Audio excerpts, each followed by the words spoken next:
The chronicle of humankind's cruelty to fellow humans is a long and sorry tale. But if it is true that even in such horror there are degrees of ruthlessness, then few atrocities in world history compare in intensity and scale to the rape of Nanking.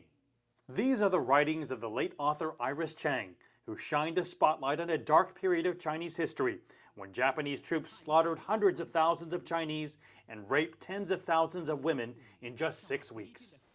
Now living in Cupertino, California, Xiaojin and Yingying Chang recall how their daughter Iris asked many questions about their childhood, which led them to tell her stories about her grandparents who escaped just a month before the fall of Nanking.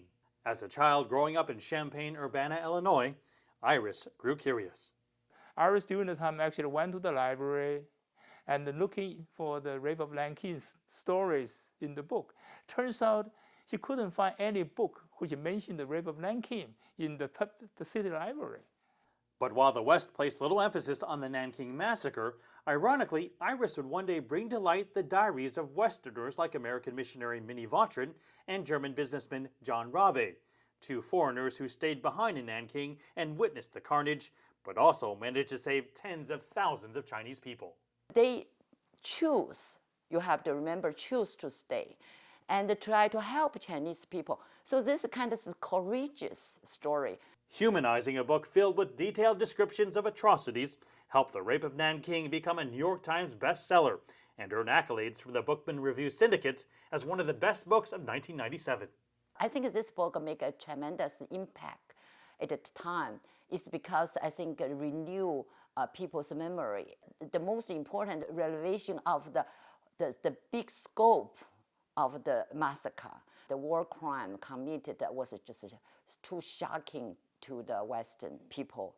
But the acclaimed author's life was cut short when at 36 years old, Iris committed suicide. That led to speculation about her death and attempts from right-wing Japanese nationalists to discredit her research, claiming she was mentally ill when she wrote the book.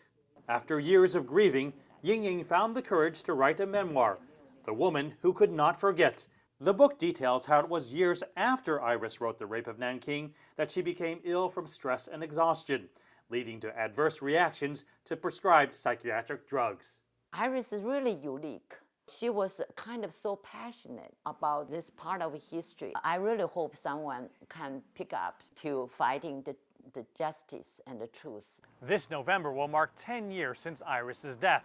But sadly, Yingying says right-wing groups have only pushed Japan farther away from apologizing for its role in World War II. Iris's parents say that only underscores why this world needs another Iris. The Woman Who Could Not Forget is now remembered at a memorial hall in Nanjing.